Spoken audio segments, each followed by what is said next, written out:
I am pushing BetMGM.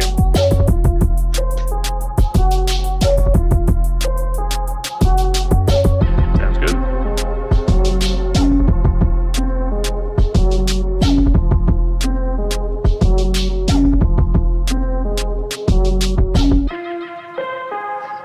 And we are live. Welcome to MMA Live Before Lock. It is Saturday, September 10th. I am Josh Engleman. I am joined by Pete the Heat Rogers. We are here to break down a nice 13-fight card. This is probably going to be a pretty boring 55 minutes. I mean, these guys covered the strategy show. They covered all of this stuff a couple days ago. So I don't know what we could possibly be talking about here, but we'll give it our best shot. Hit that like button. Subscribe to the channel. Hit the notification bell so you know when everything goes live. Follow us both on Twitter. You'll see our handles on the screen. Give a shout out to BetMGM. I'll talk about them in a little bit. Got a really good deal for you guys. And who wouldn't want this deal on? Like, you can go bet on these fights today if you want. We'll talk about it later. But first, Pete, what's going on, man? It's been a boring couple days in the MMA world. Yeah, typical MMA slate ahead of us. And what's up, Josh? Always love to do a show with Josh. Definitely brings a different perspective than I do. I love bouncing ideas off of Josh's head and just seeing, where I could be making some mistakes when it comes to contest selection or, in general, DFS strategy. So as always, we are back. UFC 279, Diaz, Ferguson, crazy shuffle of the cards. We got two veterans atop of the card now in Nate Diaz and Tony Ferguson. Khamzat Chimaev getting into a street fight with Kevin Holland, which turns out to actually be the co-main event for 5 rounds. And then in addition to that, big props to the Leech, Li Jingliang, taking on Daniel Rodriguez. Big props to him fighting Daniel Rodriguez, who has nearly 10 pounds on him. So, I'm excited. I really am for this card. And I actually think it's a better card than what it was supposed to be, as you and I mentioned pre-show. Let's just open it up for like the first couple minutes, whenever we get to when we're done with it. Let's just talk about everything that happened. So I was affixed to Twitter for most of yesterday while all of this was going down, particularly when the murmuring started coming out that, Chimaev was not only going to miss, but like he was basically already done and it didn't matter. So we were supposed to, it was hard for me to even explain this to my wife. I was like, so these 6 guys were all like fighting different combinations and now they're all just like shoulder shrug, picking names out of a hat type stuff. What was going through your mind when you were seeing all of this happen? Did you think they were going to be able to salvage any of this? Did you see any of it coming? Like, what were your first thoughts when it started happening? Yeah. So my first thoughts were who makes the card and who makes it a pay-per-view. And Jason and I were talking, it's clearly Nate Diaz. He is the draw of the card. So you know that the UFC is going to prioritize saving him at all costs. In addition to that, you have his contract situation, basically fighting out his final fight. And you do not want to delay this any longer. I mean, it's been somewhat of a headache dealing with Nate Diaz over the years, but he's a staple within the UFC and he's a big, he has a large fan base. So, I knew that Nate Diaz would be atop of the card. And I said all week that the natural pivot would be getting Tony Ferguson in there against Nate Diaz. You talk about Tony Ferguson always talking about going back to welterweight, similar to how he had on The Ultimate Fighter.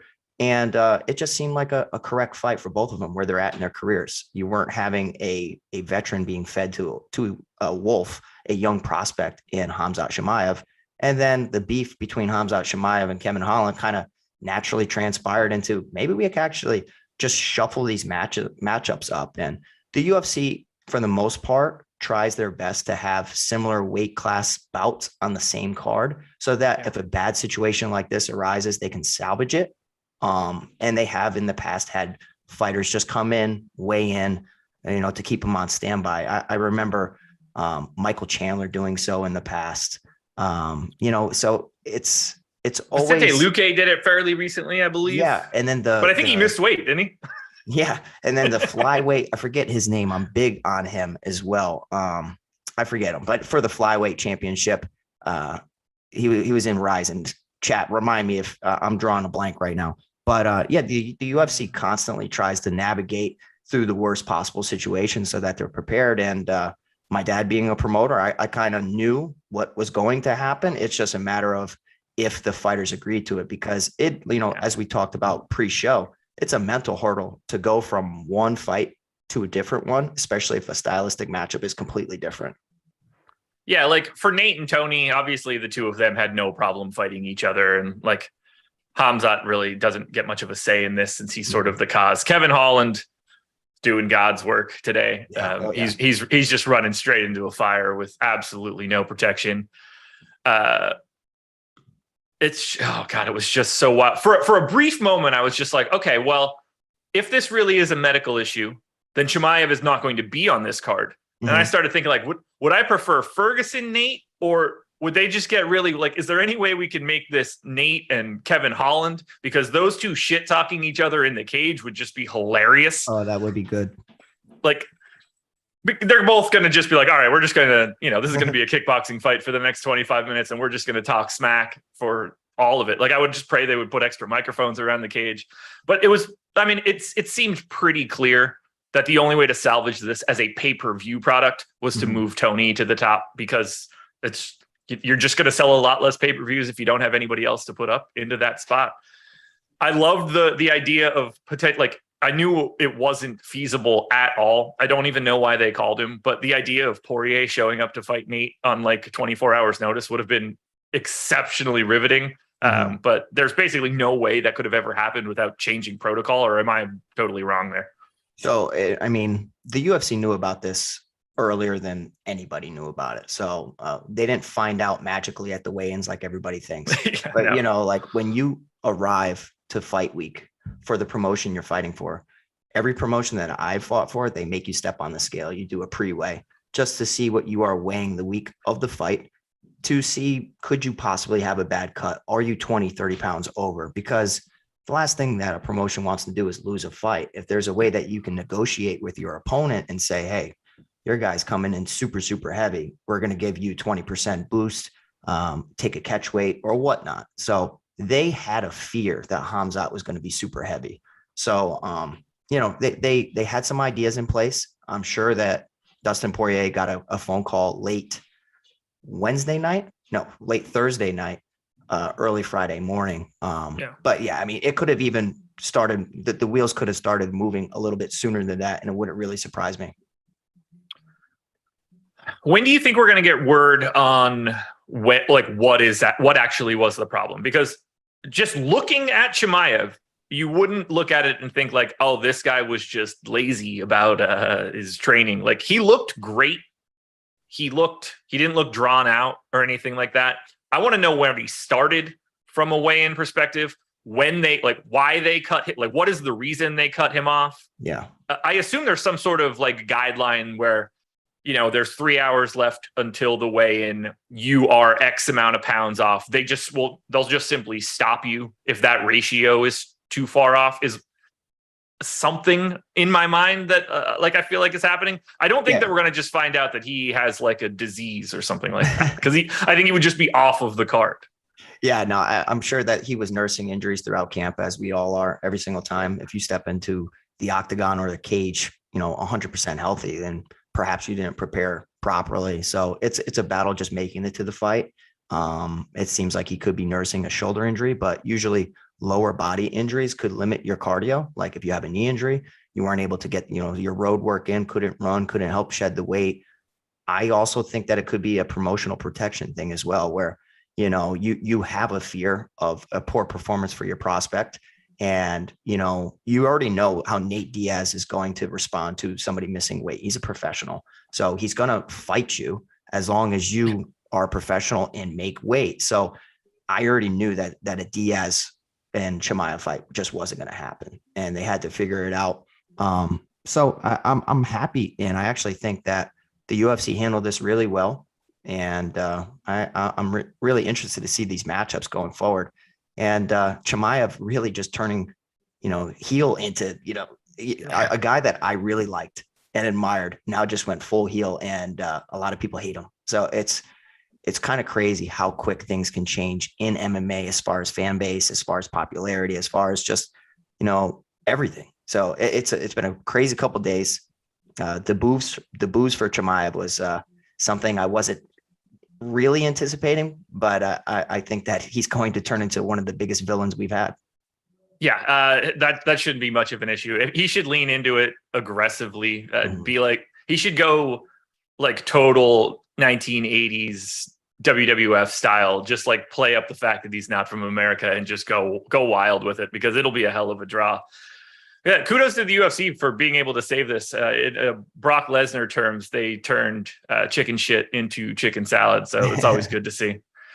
All right, you want to talk about these 3 new fights then? Because you guys did a fantastic job breaking down the rest of the card, but you really have not given your thoughts on everything that we have now with the same salaries but different matchups, 3 new fights at the top of the card. Do we want to just dive into the good stuff at the top? Yeah, let's do it. I mean, my brain is mush from all the changes, but I think that I can try to help. I can obviously say that the main event between Nate Diaz and Tony Ferguson is going to be extremely popular because of the broken salaries atop 6,600 for Diaz and 7,200 for Ferguson.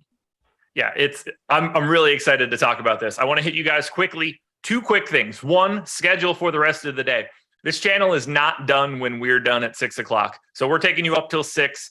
MLB Live Before Lock coming in after us from 6 o'clock to 7 o'clock. MLB ownership is free today. So if you are playing the baseball slate, I don't know if you are or not, but just if you are, our MLB ownership is free. And then our NFL lineup generator, brand new tool at the site, going to be free for all of week 1. I think you guys should check it out. Fantastic new tool for people that are trying to play just a smaller amount of lineups. I think this is going to be up your alley. Check it out now for week 1. And then hit that like button once again. We should be over 100 for now. We got 500 people in here. That's going to climb as we're going. So yeah, I love where your head's at. 279 likes for the show. That's where we should be. Absolutely. Yeah. I mean, for all this madness and us trying to, just break it all down for you guys, 279 likes would be truly appreciated. All right. We're into the next Topo Chico. Let's do this. So, in situations that we don't normally see, Tony Ferguson, Nate Diaz up top now, main event, 5-round fight. Tony Ferguson on DraftKings, 7,200. Nate Diaz, 6,600. A dynamic we don't normally see. FanDuel updated their salaries, so they're significantly less interesting to talk about now. Mm-hmm. I mean, normally they are either way. Sorry, FanDuel, but it's different. If the salaries are correct, then it's just a normal card. But right now we have 2 by salary giant underdogs that are now in close to a coin flip fight. The line has been moving a little bit more towards Tony. So based on our data, we have it like 57-43. How do you see this fight just shaking out? If you're breaking this one down, even independent of DFS, what do you see for a Ferguson Diaz matchup? Yeah, so I can start with some facts. And the facts are that Nate Diaz was training for a 5-round fight, whereas Tony Ferguson has been training for a 3-round fight. Ferguson not known for cardio issues at all. In addition to that, I mean, the guy can go forever, and he has 5-round experience. I'm just saying for the matchups wise, that Diaz was preparing for 25 minutes. In addition to that, Diaz also accustomed and acclimated to the welterweight division, whereas Ferguson's looking to dabble in a new division against a guy who has a pretty large frame. So naturally, when I saw the price tag on Nate Diaz, I like Nate Diaz from a fight perspective.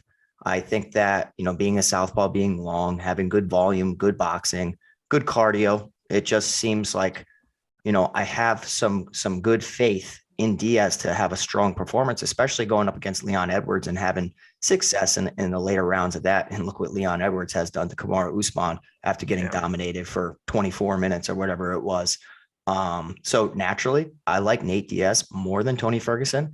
I view this fight as a must-have fight. I do not know how you can really get around it. There's going to be a winner. Fingers crossed, something weird doesn't happen. And 7,200 and under, it's kind of hard to get away from. As we talked about pre-show, it's a cash lock as far as a stack for me. I think this is going to touch the championship rounds 4, rounds 5. Could be a high volume striking affair. And as far as GPPs, this is where you can come in and you can bring a really, really intelligent perspective. I am stacking in some of them just because I feel like the prices are broken. But if you wanted to expand upon that and kind of just talk about your thought process behind that. Yeah, and I'll be honest, I don't have a great feel for this. That we're talking about a card setup today that we really just don't ever see. Your experience in having 3 separate fights mix up all of the fighters and then get to the card, this just doesn't happen. So This isn't something that I ran a bunch of sims on or anything like that. I sort of just took it at face value and saw, I think there are 13 fights on this card. At that point in time, I did not stack at all. I'm very anxious to grab the CSVs the moment we lock to see what percentage of people did stack the main event, to see what percentage of like 150 maxers did stack the main event. Maybe I'll dig into that on the process show that didn't exist at all this week just because NFL coming up was exhausting.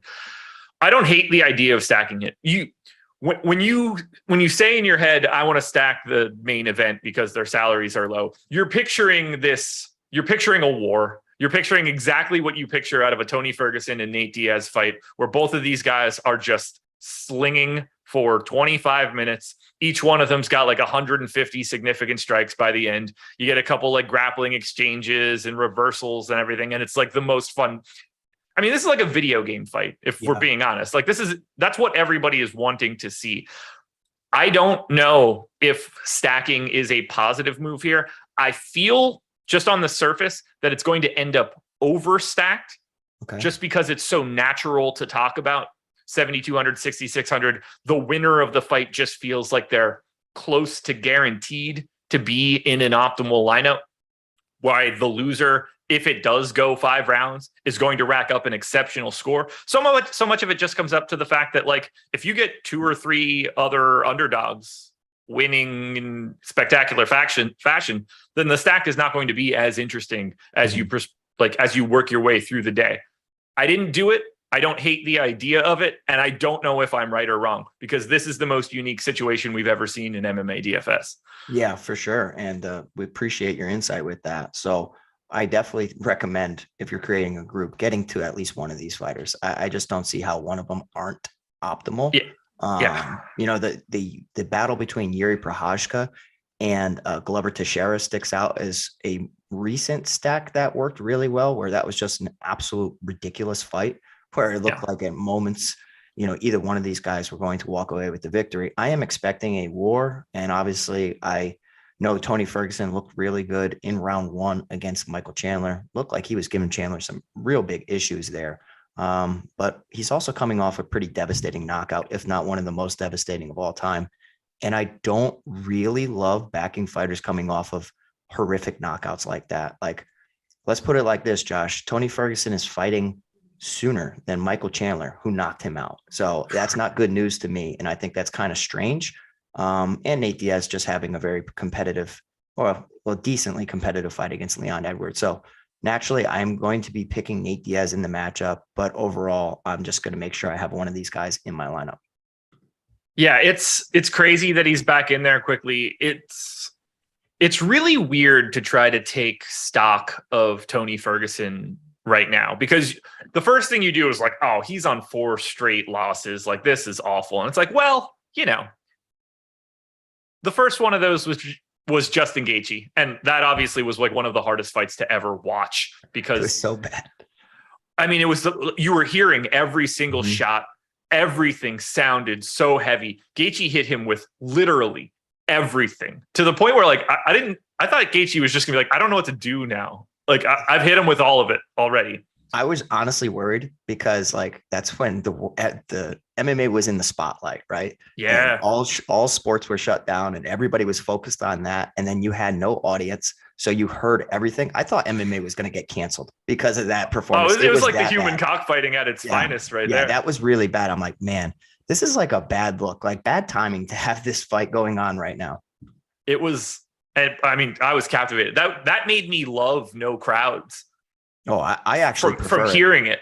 Yeah, it was that, and then what was it, Poirier Hooker? That was just like all you heard were just bombs landing on each other. Loved it, Bull. So you lose to Gaethje. There's no shame in losing to Justin Gaethje. Obviously, there's no shame in dropping a decision to Charles Oliveira. Now, that was not a very competitive fight for Tony Ferguson, but again, you know, a fight that he should lose at this point, I think. Beneil Dariush, there's no shame in that loss. Michael Chandler, there's no shame in the front kick to the face. It's not like he's out there losing to guys that are not top 5 fighters in the division. Nate Diaz isn't that kind of guy. So he is coming back faster than I would expect. Nate Diaz is kind of the guy you want to come back against like, he's not the guy that's like one hitter quitter type Right. power on your, he's going to wear on you for sure, but he's not dangerous in the same way as a Michael Chandler, a Justin Gaethje would be in this fight. So it's sneaky better for him, but he could also accumulate so much damage here that he never recovers from it. Yeah. I mean, I agree with you. So I think for 25 minutes, I actually think Nate Diaz is going to be the better fighter. I think that he will be the better minute winner. I hope I'm not wrong on that.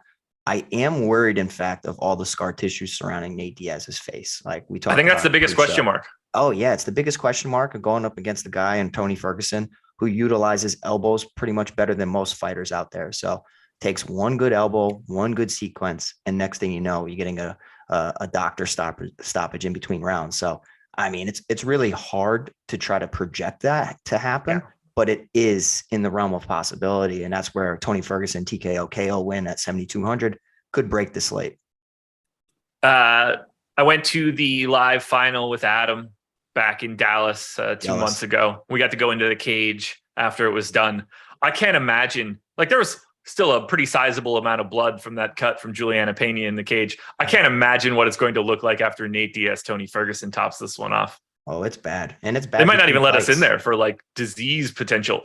Yeah. Oh, it's bad. It is bad in between fights too. And it's like, you know, I don't see how the main event isn't bloody tonight. Yeah, I know. I mean, Nate will likely be bleeding from the first strike that hits his face. There's just like no way around it. And it's not like Tony Ferguson would be shy about bleeding as well. Mm-hmm. Fantastic fight to watch. Like, that like the entire arena is going to be insane when those two guys make the walk. Yeah, I picked a bad night to work, and unfortunately, I'm not going to be able to watch it. So I'm going to be on break, just getting right to my phone, trying to see what I missed. I will. I'll cheer for you. Yeah, I'm going to hit on all the super chats that have come in because we got a bunch of them from the jump. So one, hit that like button. We're already 26 minutes into this. This is going to fly. We'll start with Sam Pierce. He was first. Big time super chat. So Sam, thank you for this super chat. I'm going to hit with your second super chat first, Sam. He said, fact, Tony cuts people up. Diaz cuts very easy. Yeah, I mean, if you could bet on the odds of Nate Diaz bleeding in this fight from a cut, it would be higher than like Chimaev's. I'd probably say minus better than Chimaev over Holland. Yeah. Yeah. Yep. He's going to bleed for sure. The only way that he doesn't bleed is if somebody like grabs a quick submission. Mm-hmm. But Sam's question here. I'm having trouble making non-chalk lineups. Thoughts on this one for a single entry? Almeida. I'm going to whiff on half of these names. Anhelger. Mm-hmm. You can correct that if that's wrong. Chimaev, I could do Kutalaba, Erosa, and Ferguson. Best DK captain and best underdog. I mean, I can say that obviously, you know, the Almeida piece is interesting because he's still pulling a ton of ownership and he's in a mini battle with Chimaev because whoever scores more, if they go the right way, whoever scores more between a $9,600 and a $9,500 fighter, even on a day like today, it could be a half point. That is a massive, massive half point there. So you're right away in a battle with Chimaev. I'm lighter on Almeida right now. I can get your thoughts in a second. The only fighter that I'm a little nervous about in that lineup, the person that I'm most light on is Erosa. I've got a pretty heavy stand on Dawodu, but I don't hate that. One recommendation, this is just going to be like wholesale information for everybody. Saying that it's a single entry isn't as important to me as saying the size of the contest. I assume that it's small because it's a single entry. You're just sort of limited to the amount of people that can actually get into that contest to begin with. But the size of the contest is more important than the style of contest that you're getting into for your lineup. Neither here nor there. What do you think about it there? Yeah, I mean, Almeida, guy's name I can't say, Chimaev, Kutalaba, Erosa, and Ferguson. Yeah, I mean, so Sam, appreciate it. And I think a lot of people are going to start with getting the combination of Almeida and Chimaev and somebody from the main event. That's going to be the first three natural placements within their lineup. And it's really hard to avoid that. So naturally, with everybody flocking to the high 9,000 options, you have the other 9,000 options like Jake Collier and the Leech going a little bit under owned or as just like interesting pivots. I I don't hate the fight at all. And I think if I had to look at anybody within that lineup from a minute winning and finishing potential, I think that Ann Helliger might be one of the guys that I would be okay with trying to find somebody else. Like Arosa has the offensive skills to win. He's just a defensive liability. And I think that Hakeem Dawodu knocks him out. Hakeem Dawodu did miss weight as well. So interested to see if that was a poor cut, an injury, or just the lack of trying. So in general, in a bubble, I do not hate that lineup. I think it's going to be decently chalky, but that's like a Josh, answer, right? A question for Josh of how do you avoid just not tying or having too many chalky lineups? Like what, with how many salaries that are broken on this slate, like how much salary left over is too much? The most that I left on the table is 1,600. Okay.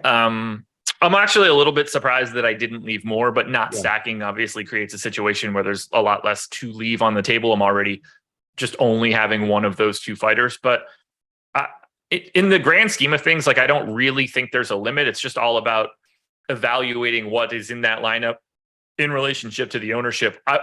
Salary is not something that I pay close attention to other than if I have 50K.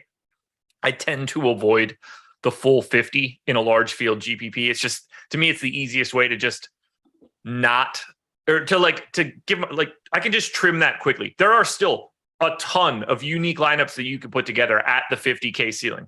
I'm not trying to say that there aren't, because there are. There will be a wealth of 50K lineups that don't even get played in the largest field contest. So they're there. I just find it a little bit easier to trim some of that ownership by just limiting my salary a little bit. I was trying to figure out if I had that lineup generated. I ran 11,000 lineups earlier, which is really funny. We had a guy post 2 screenshots of lineups. I ran 11,000 lineups. They're in my spreadsheet. I didn't have either of them. Wow. There's 80-something thousand unique lineups if you don't stack the main event, and obviously quite a bit more if you do. I have no issue with it. Best DK captain, best underdog. I haven't even looked at the captain contest. I have not looked at the captain contest either. So I've never played them once. So from a style perspective, I don't have a great feel for it. If we're talking best underdog, that I can actually have a little bit better of a conversation for. Johnny Walker is the guy that I have the most of in terms of underdogs. So in terms of what I have, Johnny Walker is my answer. Unless you want to say like Nate Diaz, which is obviously I'd probably say not really Nate the way Diaz. that we want to answer that question. I don't think. Yeah, no, I mean, from a unique standpoint, I don't think Nate Diaz is the way to go, but it allows so much roster flexibility. As 6,600 as his flex salary, 9,900 in the captain spot. And then after that, then I really want to get to one of the studs up top. I like Khamzat Chimaev, but naturally it's going to come with a ton of ownership. Ion Cutelaba sitting there at flex at 8,600. That fight to me seems like a very violent fight. I talked about it on Odd Shopper's best bets, where I actually really like the under 1.5, just based on the styles of Johnny Walker and Ion Cutelaba. So for a captain, 12-9, I think it's just going to be a violent fight. Could be volatile, but it'll be violent while it lasts. Based on our top 6 fighter odds, other than the 2 5-round fights, Cutelaba Walker has the highest odds of having one of the fighters enter the top 6. I think I agree. That fight is crazy. I'm going to hit Sam's final super chat that just popped up. He said, Pete, any dreams Holland wins decision? That would shock me. That would shock me like crazy. I've had some weird dreams and then some of them have transpired the next day. And I'm like, I should have actually just listened to my gut or my subconscious, I guess. But no, I haven't had anything weird. I think a Holland via KO or TKO is much more likely than him winning a decision, because I think one takedown can really just stall out any offensive attack that he has. Yeah, I think he would have a much better shot if this was a 3-round fight to win a 29-20 type decision across 5. If Chimaev can't find 3 takedowns in 5 rounds, I think it's going to be a real issue. I agree with you. We got to hit up Coach S's super chat. He said, what up, gents? Same question as every week. 8 $555 lineups. what is your exposure out of the 8 lineups for each fighter in the 2 5-round fights? And do you stack at all? The second part of the question, I think you and I are going to have separate answers for. Okay. I probably wouldn't. Although, again, it's different for me in the 555. So there's 400 entries in that contest. I am way more likely to stack that fight in a 400-person contest than I am in a 35,000-person contest. So I don't have an issue at all with stacking the main event in that style of contest, because that's going to be slightly more cashy than the gigantic contest. I like that. And, you know, that's something that I haven't really taken into consideration in the past. And after listening to all the work that you do, talking about contest selection, it's something that I'm like, all right, I got to hammer down the size of the contest, because then I'm able to increase the likelihood that I can climb up the ladder, if you will. So shout out to CS, man. Thank you for the support as always. 8 555 lineups. I mean, every single one of them, I'm getting to at least one person in the main event. There's no way I'm getting around that. Yeah, I have 98% Ferguson plus Diaz, and that's just like a quirk. I'm a little surprised that like the other 4 lineups or whatever aren't there, but for all intents and purposes, they're in everything that I have. Yeah, I like Diaz more than I like Tony Ferguson, but in a vacuum, they're pretty similar. And as far as stacking, I was actually thinking about entering that contest and stacking. So I would probably say no more than 2, though, because I think that you're really banking on some of these other broken salaries to not come through. Like, what happens if Daniel Rodriguez, who's super cheap now against the Leech, you know, wins? Then perhaps a stack is out the window. Obviously, there's some good 9,000 options, but there's some winnable fights on the bottom as well. How much would you be looking to have for Chimaev and Holland? I can say right now, I'm basically matching the field on Chimaev, something in the 60s. He just nothing, you know, he's got a great fight ahead of him either way. As long as if he's focused, he should take Kevin Holland down basically immediately, and this should go the exact way that we expect it to go. Yeah, but he's not gonna. I can almost. I agree with you. If I had a gentleman's bet with somebody, I would say he doesn't shoot a takedown in round 1, because I think he fights a lot with his ego, and unless his coaches truly hammered home about the mistakes he made against Gilbert Burns, I actually think that he's not going to learn until he learns the hard way, whether he gets knocked out or he actually loses, and then he realizes his potential of claiming the throne is not by being a striker. He's a good striker. I don't think he's an elite striker by any means. He's an elite wrestler and grappler. So takedowns en route to ground and pound, solidifying rounds, working towards a TKO finish. That's how you separate yourself from the pack. So I think that he could get lured into a brawl, man. He's a very, very emotional fighter, and I think he wants to put the hands on Kevin Holland, and Kevin Holland clearly wants to kick him. If I'm rostering Holland in that contest, I don't think that I'm going to more than 1 lineup there. Maybe 2 if you want, but it's very, very difficult to want to take that stand. Now, I'm 2x the field on Holland right now, but that's still only 17% Kevin Holland. So tough to want to go there aggressively. Agree with you. I'd be more likely to bet him than want to like go heavy on him in DFS. Yeah, I mean the line for Kevin Holland is pretty interesting from like a sprinkle standpoint, and just, you know, the salary of Kevin Holland just makes him probably one of the lowest owned fighters out there naturally, going up against one of the biggest prospects in the world. But with that, I would assume comes massive, massive leverage over the field. Yeah, that's one of those spots where like he's hard to get to, because like he can succeed in DFS and still be largely irrelevant because he's still 8,700 in this fight. Whereas you can just go out and bet him to KO Chimaev at a great number, and probably work out a little bit better for you. I agree with you. And then Safe with the super chat. What do you think the ownership will be on Nate and Tony? Well, we do sell that ownership at stokastic.com if you're super interested, but you're looking at something in the neighborhood of 40% a piece. They're going to be like over 80% in the aggregate. Just all like as much as you could possibly allow for having 2 guys in the same fight, because their prices aren't correct for what's actually happening here. Yeah. And if you are from the future and you fade that fight, I mean, God bless you. I don't know how you can fade the main event, but it's one of the riskiest propositions for the card, and I don't recommend you do so.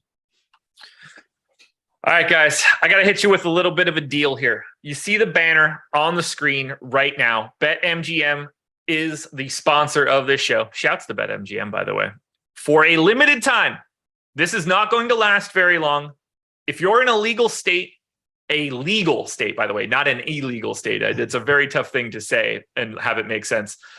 If you are in a legal betting state and you have not signed up at BetMGM yet, you need to do this right now. There's a link in the description of this video. Maybe there will be one in chat, but in the description of this video for sure. Click that link, go to BetMGM, sign up, bet $10, and you will win $200.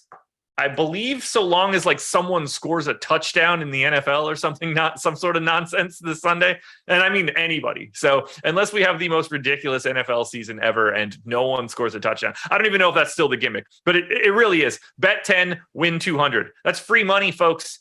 Free money. Everybody should want free money. You're going to play DFS contests. You're going to make sports bets on your own. All of those propositions are worse EV propositions for you than betting $10 at BetMGM using that link and getting $200. I promise you, you won't find a better return anywhere else. Please just go do that. 630 viewers in here, 155 likes. I'm not entirely sure we're going to be able to get to 279 unless you guys step up your game. Hit that like button now if you haven't done it already. We need at least 200 right out of the gate, and then we could really start making the push. What do we got here? We got Holland Holland to win in round 3 is plus 2,800. Round 4, 40 to 1. Round 5, 60 to 1. Goodness gracious. Whew. I think he's live for a knockout. I truly do. I'm expecting Khazmat to dominate, but I think he's live as anybody to knock out Khazmat Chimaev. He would talk such wild shit in the cage, man. It would be incredible. I would love it. Oh my God, so would I. So would I. The only problem for me, we'll see if I'm cheering for a Kevin Holland knockout at that point in time. I'll know what my lineups look like. So if I'm dead in the water, then I'm cheering for Kevin Holland. I don't know where I was going with this. Oh yeah, I got it. I got this. The only thing for me is that I love seeing the people that I think are the absolute best prove they're the absolute best. I want to see Chimaev fight for a title. I wanted that to be Usman. I think that he probably would like that Edwards fight. But like, even if it's Izzy, I just want to see him. I want to see if he's as good as I think he is.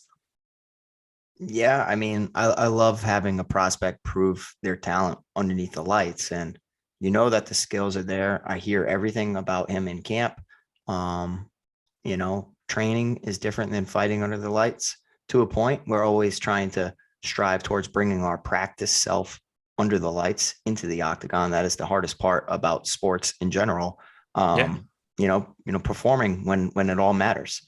So I actually think that I really wish he'd go out there and just utilize that incredible wrestling. Like, he made Jack Hermanson in a grappling and wrestling competition look like he was a fish. He made him look like he was a fish. And Jack Hermanson is one of the most talented grapplers that the UFC has in that 170, 185 pound division. So I would just love to see it, because he could be a Khabib Nurmagomedov, and as far as ground dominance, I just think that he might be one of the most loose cannons on the roster. He might have got too much too fast. Yeah. Ego's a thing, man. He went from, like a life of, you guys know, nothing interesting going on, being exceptional. And now, fighting on pay-per-views and getting media obligations, and not everybody's going to react to that all that well. No. He's obviously insane in the training room, but so was Joe Riggs, and that didn't work out for him. So yeah. I mean, it's really tough though, because the Holland fight's a winnable fight. The Gilbert he should Burns, never lose this fight. No, he shouldn't. The Gilbert Burns one, that was possibly the worst time to fight emotional, because you're talking about one of the best guys out there, top 3 guy within the division. So he passed the test, barely, but he did pass the test. Sam with another super chat. He said, "Hey guys, is it weird to fade Rodriguez and Leach on DK? 2 strikers with solid chins probably goes the distance." This is one of the weirder fights for me, just because of the way that the odds have flipped for their salaries, because now Rodriguez, the favorite in the fight, 7,500. Very interesting comparison point between Rodriguez, Ferguson, and Nate. Now that they're all underdogs, Nate significantly more likely to win 6,600 than he was a couple of days ago. So that the dynamic between those three guys, very interesting. Whereas Leach, 9K, very difficult to justify a 9K fighter as an underdog. I'll say right now, I have the exact same amount of both, 23% both ways, because no one now is getting to Leach because we're projecting 10% ownership. So in a GPP sense, in a large field GPP sense, I think he's now more interesting than he was before. But now he's in a really tough spot at 9K. You need a very specific outcome. I don't think that it's weird to fade that fight at all in the grand scheme of things. That like this is a very difficult fight to want to expect a top 6 score, because these guys are tough and their salaries are sort of flipped. Yeah, I mean, as far as the fight, I'm still picking the Leach to get it done based on his strength of schedule, but that doesn't always result in the production or the result that we want, right? Like Daniel Rodriguez, just because he hasn't fought the resume that the Leach has, doesn't mean that he can't pull off a victory here.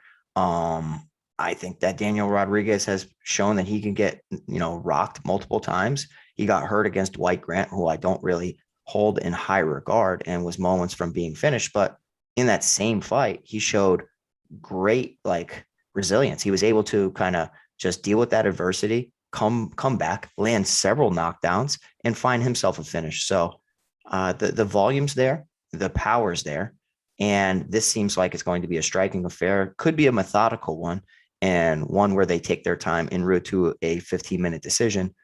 I am still getting to Li Jingliang at 9,000 just because of, for portions of my lineups, I like to include how I think the fights are going to go. And then for a large portion of my lineups, it comes down to ownership and projections and top 6 percentage and all that as well. So I think that he is one of the most interesting fighters out there at 9,000.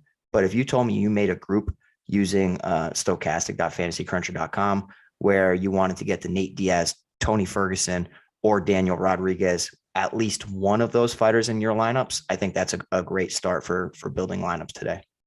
Yeah, I'm completely with you there.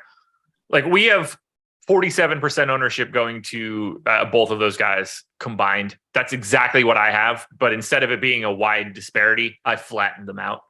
So I will be cheering for Leach, I assume, by the time we get to it. But lots of stuff will happen before that. One last time, guys, hit that like button. We are knocking on the door of 200. Is there anything you want to touch on from any of the previous or the fights that have existed the entire time? We had a bunch of people miss weight outside of those top 3, like outside of Chimaev causing the ruckus. Chris Barnett, I believe, missed the heavyweight limit, which you don't see every day. Has anything changed for you from what your thoughts were earlier in the week on any of the other fights? I wouldn't say anything has really changed. But the way that the slate is, it made me want to get to some fighters that could be going, could be lost in the shuffle. Like I think Jay Collier could have a pretty strong performance today if he chooses to do so. We have seen him go back and forth in striking affairs, going the distance. But if he wants to take down Chris Barnett, or if he wants to work his way towards a TKO finish, I really think that he's live to get a high score today at 9,100. Obviously the weight miss of Hakeem Dawodu, you don't really know what's going on behind that. Could be an injury, could be just a bad weight cut. And I think that makes the fight pretty interesting for me. Both sides. I think Hakeem could possibly get a little, a little bit lost in the shuffle, where 8,900, tons of 9,000 attractive options. People always assuming that a weight miss is a negative thing. It can actually be a positive correlation as well. There was a long time where fighters who missed weight went on to win the same exact bout.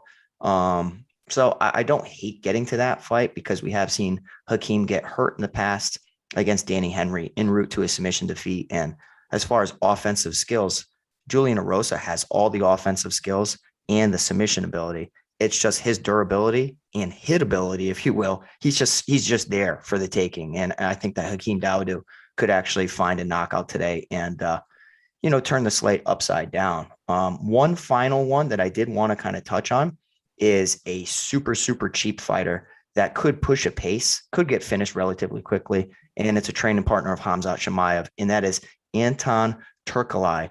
And I'm getting to him. I really am. Turkalai or Turkalai, whatever it is. He shoots a ton of takedowns within his fights. He attempted, I think it was 16 takedowns on Dana White's Contender Series.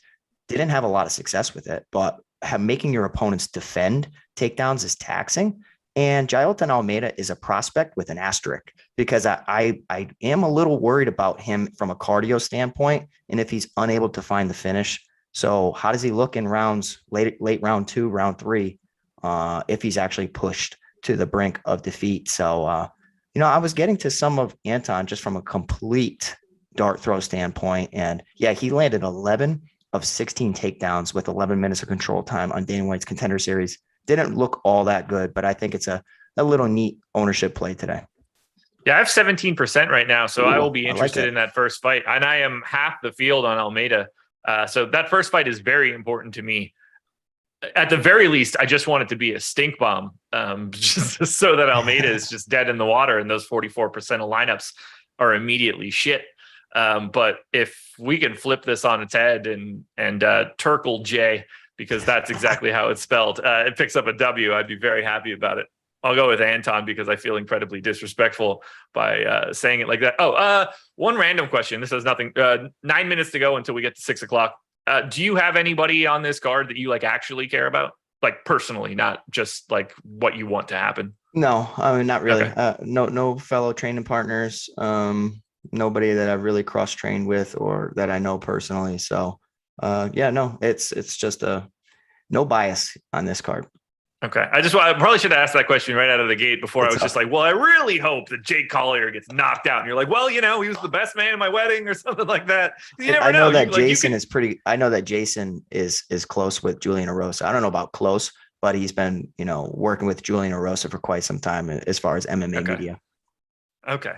So I will not tell Jason that Hakeem Dawodu is my third most exposed fighter, I guess. I think he would understand, but it's a complete homer pick and he recognizes it.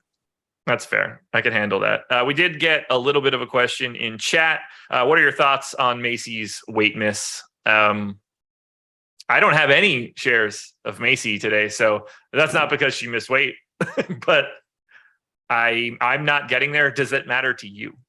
I mean, I think it's quite hilarious that she was making fun of Aspen Ladd for all the weight misses she's had throughout her career, and karma comes back. And now you talk about Macy Chiasson struggling in the weight department. So yeah, I think her only path to victory in this fight, truthfully, is getting a takedown or trying to take Irene Aldana to take down City. We've seen that be an Achilles heel for Aldana in the past. I'm leaving room for development. I think Irene's the better striker, despite being at a slight reach disadvantage, but I think she's going to be the better boxer of the two and can defend some takedowns where, Macy's going to be just, trying to relentlessly take her down. I actually think that she's going to struggle a little bit. Holly Holm went 5 of 14 in the takedown department against Irene Aldana. And I would just imagine that Macy's not going to have that same type of success. So it's an Irene Aldana play for me, but as far as an underdog, I don't hate it. It's women's MMA. Probably going the distance. I actually bet Irene Aldana to win via decision. It sits at plus 150, plus 140. Not the best line, but it's something a high likelihood that, in my opinion. Need to hit on my Filler Arcs super chat from earlier. He said, came in late. I have the teddy bear today because of YouTube. What do y'all think? You have the teddy bear? He has Chris Barnett? Okay. Allegedly. I mean, it's heavyweight MMA. And you have a very athletic fighter and Chris Barnett, a guy that doesn't look like he's athletic, but his kicking dexterity and the way that he's able to throw kicks from all angles, extensive Taekwondo background, it's heavyweight MMA. That's basically how I could say it. And one shot can really turn the tide of the fight. I don't think that this is a good fight for him. Jake Collier has a middleweight type of style. So good volume, good pressure, good speed. I actually think that he finishes Chris Barnett, and I'm sorry to say, but as far as just looking at it on paper, yeah, you could do worse than targeting heavyweight MMA for an underdog. I have 8%, which is allegedly over the field. We'll see if that's actually a true statement or not. I actually double check and make sure that I put my lineups in with 6 minutes to go, just in case. If I click paste, does anything change? No, that's the same. Okay. I get nervous, man. I don't know what it is. I don't know if you do the same, if everybody does the same thing where I upload my lineups. It could be a minute later. I'm like a goldfish. I don't remember anything that I did. I never trust it. I wish that DraftKings and FanDuel would show last upload date. Yeah, because it would save my sanity so much. I'll upload the same set of lineups 10 times in the final 10 minutes of an NBA slate. I also have PTSD never remember from just like failing to upload my lineups. And it's just like, oh, that was cool. I just reserved all these lineups for no reason. Right with the super chat. Who would win in a barbecue eating contest? Josh or can't cut weight Beast Boy? You have to eat the sides as well. I'm going to go with Depends what the sides are. I'm going to go with Beast Boy. I know my boy Josh can throw down some food, but I got to go with Beast Boy. If there's slaw, I'm out out of the gate. Like, I'm just not going to be able to eat that. If you want me to just eat like pulled pork and ribs and stuff, I'll take on just about anybody. But the moment, like I could rock the beans, I'm good there. But the moment we get into like potato salad or anything like that, I'm out. I'm just out. All right. And then, with the super chat. Here goes nothing. Let's go, Chimaev. Let's rock. Get Juicy J in your lineups, fellas. Getting a dub shout out, El Paso Lurs. El Paso Lurs. Go UFC 279. Am I reading that correctly? I would imagine he just meant to say, let's go UFC 279. So. Oh, okay. I didn't know if the El Paso Lurs were like a thing. I have no idea. I mean, guys, good luck tonight. And this is going to be a crazy card. So, I mean, still a couple minutes here. If you guys could hit that like button, get us to 279 likes for the crazy madness that ensued from all of yesterday's shuffling of the card. We'd really appreciate it. We love having Josh here. Hit the thumbs up even more so because Josh is here giving a different perspective. And it's fun. It's fun to kind of change things up a little bit. I wish that we had the opportunity, like, I would have liked, I mean, obviously I could have changed this. We could have done the show for 90 minutes because I knew we just sort of had to chop it up for like 20, 25 minutes. This is the most ridiculous change to a UFC card, basically ever. There's no way to just hop into this and like, just pretend like nothing happened. It's a media story. This was fun. This is just legitimately fun to talk about before you even step into the DFS realm of all of it. Yeah, the possibility, I mean, the popularity of the UFC the past 2 days has probably elevated significantly as well. They've flooded the MMA media and just the media in general. So the stock has risen as always. Neil wants to know if there's anybody we would full fade in a 150 set. I don't have any Macy or I don't have any Wolf. So it's just because I don't like women, not because of a DFS thing. Yeah, I mean, no, I just think that, there's so many ways to get different today. And with the chalk down at the bottom, it just leaves so many fighters that are probably going untouched or relatively untouched. And I wouldn't fade anybody today, to be honest. Yeah, it's not something that I try to do. It's like whatever I end up with, I end up with. When I look at this, I don't think like, oh, now I should get 2% of Macy instead of 0. Like if I'm going to do it, I don't mind ripping the Band-Aid clean off. If Danielle Wolf goes out there and just like one punch knockouts Norma Dumont, then my night's just over and that's fine.